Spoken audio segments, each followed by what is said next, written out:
Ang daming umasa na ang dami ng nabigo at bumitiw na sa pag-asa. Ay, totoo. Na magkakabalikan pa sina DJ at Catherine Bernardo.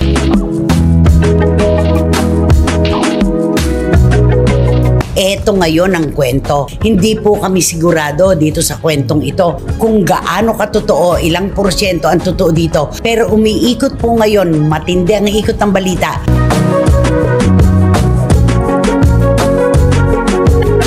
Eto ngayon ang kwento. Hindi po kami sigurado dito sa kwentong ito kung gaano katotoo, ilang porsyento ang totoo dito. Pero umiikot po ngayon, matindi ang ikot ng balita.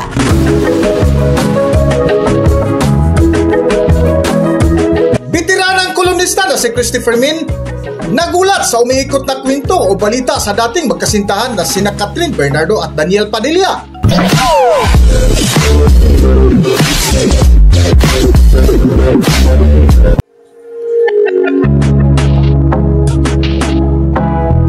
Welcome back to Philippine Celebrity Broadcast. Trending at viral ngayon sa mundo ng social media ang dating magkasintahan na sina Catherine Bernardo at Daniel Padilla, na kung saan mainit na pinag-usapan ang nakuhang balita ng veteranang kolonista si Christopher Min ukol sa umiikot na kwento sa dating magkasintahan na sina Daniel Padilla at Catherine Bernardo. At eto na, naku, mainit na pinagkukwentuhan ito. Ay, alam mo, ito pa sa ano kaya ang totoo dito? Oo, alam mo, noong una, akala ko talaga magkakabalikan sila.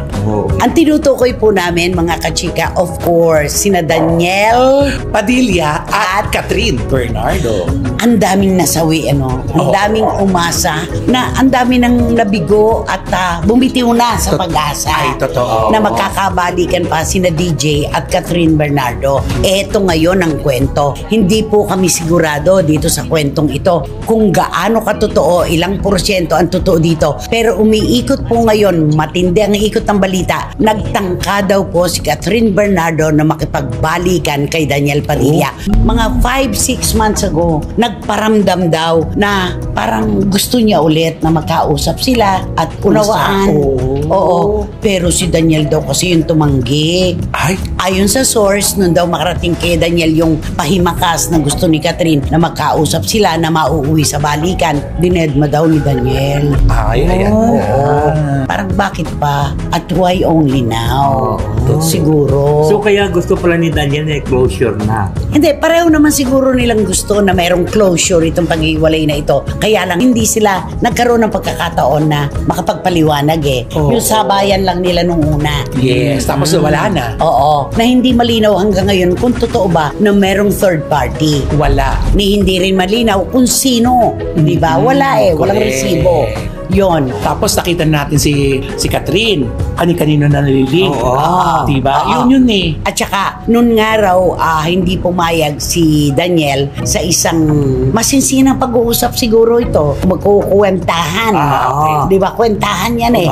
Hindi po numero lang o utang ang kinukwenta. Pati po yung nakaraan. Kinukwenta yan. Nun daw malaman ni Catherine, doon pumasok si Mayor Mark Alcala. Ay, so humingi pala si Catherine ng second chance dapat. Parang ganon. Nagparamdam.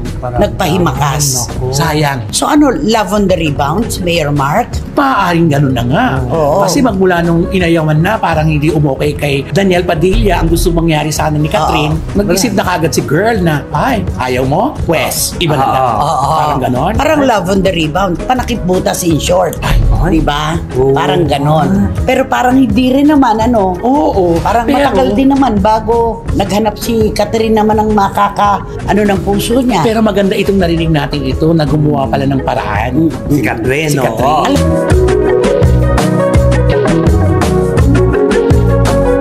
Matapos nga lumabas ang umiikot na kwento ukol sa ginawang move ni Catherine Bernardo na dinidma ng dating nobyo, ay dito na pumasok ang pagdududa ni Nanay Christopher Min na tila ginawang panakip-butas lang ni Catherine Bernardo si Lucina Mayor Mark Alcala. Ngunit hindi pa rin nawala sa pagdududa ni Nanay Christopher Min na baka nauna nang gumawa ng move si Daniel Padilla bago pa man si Catherine. Alam mo, maaaring si Daniel ang naunang gumawa ng paraan Na dinedma niya. for a second chance. Malamang. Na dinedma rin ni Catherine. Oo. Nalilibang pa sila sa kanilang pag-iisa. sila. Totoo. Di ba? Siguro naisip ni Daniel, bakit pa? Lahat nga ng ayoko, ginawa mo na. Oo, yun na.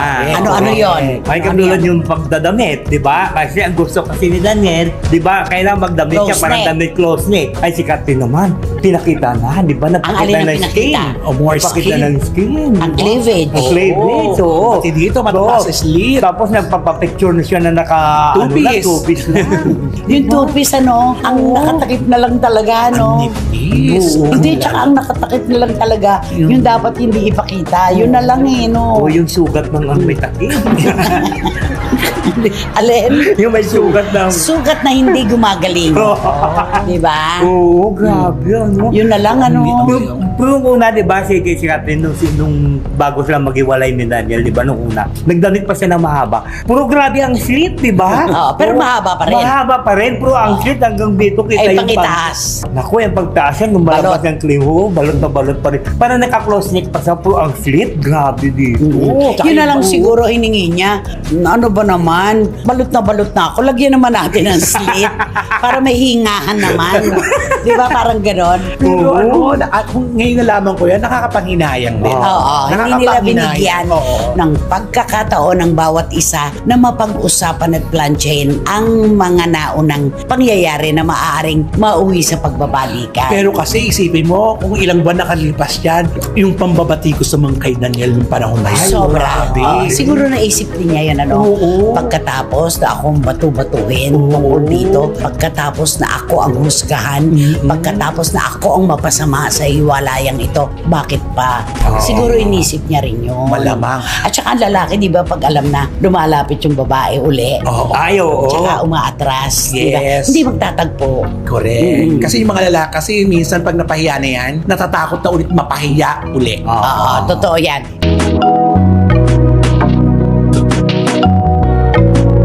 Sa pagtatapos nga ng kwentuhan ni Nanay Christopher Min, ay napatanong ang bitiranang kolumnista sa mga kasama na sina Romel Chica at Wendell Alvarez kung ano ang kanilang reaksyon ukol sa umiikot na kwento sa dating magkasintahan na sina Daniel Padilla at Katrin Bernardo. Para sa buong detalye ng kwento, narito ating panoorin ang video. Ikaw ba, kung ikaw si Daniel, pagbibigyan mo si Catherine sa pagbabalikan? Siguro pag-usapan lang muna. Pag-usapan po hindi ibig sabihin na totally magkabalikan na. Hindi naman pag mag-usap lang. Kung ikaw si Catherine, bibigyan mo ng pagkakataon si Daniel? O syempre, pag mahal mo kasi isang tao, talagang bibigyan mo. At saka Talagang yung kay babae. Catherine ang Catherine ang buwelta, Sa kanya ang buwelta. Ako kung ako si Daniel, nakaya ko na eh. Ito na yung pagkakataon nakita ko yung sarili ko. Magkakontra kayo. Di ba? Nakaya ko na eh. Nakaya ko na ngayon eh. Kaya ko naman pala. Kaya ko naman pala. Akala niyo, di ba? Sinabi niyo sa akin na wala akong kwenta dahil wala si Wala. Catherine. Oo, Mauwi oo. ka sa basura. Oo. Pag nawala sa'yo si Catherine, tingnan natin kung ano mangyari sa karir mo. Nakabangon. Nakabangon. Ngayong nakabangon ako, pagpaparamdam ka, parang, babalik na naman ako sa dati kong kakapakapa na naman at aasa na naman ako sa lab team At natin. sasabihin na naman na kundi dahil kay Catherine, parang Alden. Ay, oo, ayan na Kundi yun. dahil kay Catherine, wala ka. Masakit para sa lalaki yun. Oo, Ayun yung naman. pride, yung ego. Masakit yun. Ay, bigyan na lang natin ng dahilan na maaaring yun ang naisip ni Daniel, yung ginagawa mo nga ngayon, lahat ng ayoko noon, di ba? Maaari. At saka yung paghusga sa akin na mawawalan ako ng karera pag nawala ka, medyo may napatunayan naman ako. Ayun, Di ba? Parang correct. ganon. O, kung ikaw naman si Catherine, ano sasabihin mo? Ay, di siyempre, Binibigla kita, Eh di siyempre, ko siguro kung talagang ayaw niya, di ayaw ko na rin sa kanya. Parang Nung tanggihan siya. Oo, total, di ba? Nung una is very sweet tayong dalawa. At ngayon yan nangyari sa atin na medyo parang nagkahiwalay na tayo. Anong medyo? Talaga nagkahiwalay. Nagkahiwalay na tayo. Kaya lumalapit ka, siyempre umaayaw ako. Ngayon ako naman ang lumalapit, ikaw naman umayaw. Kaya kailangan pareho na Kwentas claras. Sayang yung 11 years, Sayang talaga. Mga bata pa sila, bubut pa sa larangan ng pag-ibig, ipinakipaglaban na nila ang kanilang relasyon. Oo. Sayang yung 11 years, di ba? Nagkasawa. Ang abangan natin kay Mayor Mark Alcala. Oo, yan na lang. Kung totoo na love on the rebound lang. Masakit naman yun para din dun sa mayor. Ay, oo, Ayun. sandali. Oo. Oo, kaya abangan natin kasi ito rin kasi walang kumpirmasyon, wala lahat. Ayaw pa rin kasing lang magsalita. Oo, basta gusto nila yata nila privado. Eh di, ibigay natin sa kanila kung gusto nila ng privado. Kapribaduhan. Hanggang Hanggang dito na lang muna ang ating video at kung nagustuhan nyo, huwag kalimutan mag-subscribe at pindutin nyo na rin ang notification bell para ma-notify kayo sa ating susunod na video. Maraming salamat.